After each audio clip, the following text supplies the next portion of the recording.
में सभी का स्वागत। आज हम लोग ज्यामिति का एक मेन पॉइंट मुख्य बिंदु को जानेंगे और यह बहुत ही सामान्य बिंदु है, लेकिन कभी कभी इसकी बड़ी गलती एग्जाम में हो जाती है।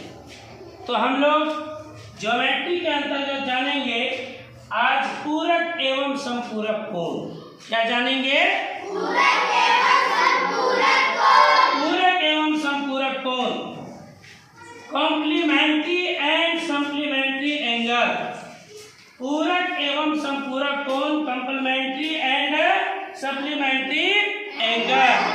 अब यहाँ पर जानेंगे कि पूरक कोण किसको कहते हैं। सबसे पहले ये जानेंगे तो पूरक कोण कहते हैं जब दो कोणों का योग, दो कोणों का योग कितना होता है? 90 तो उसको कहते हैं पूरक कोण।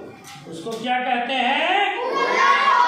और जैसे उदाहरण के लिए यहाँ पे दो कोण बनाया गया है, एक 40 डिग्री का और एक 50 डिग्री का।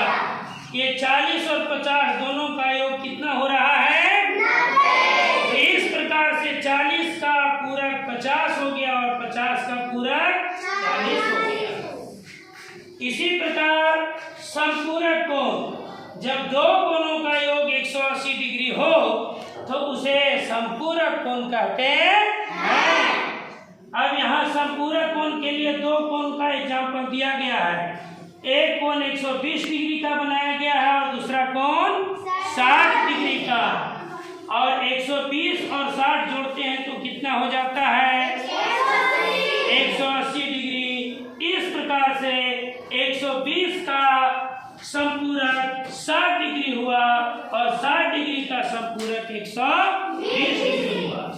अगर तुमको प्रश्न में दिया है कि 50 डिग्री का संपूरक कोण कितना होगा, तो तुमको 180 में 50 घटा देना है, तो संपूरक कोण कितना आ जाएगा?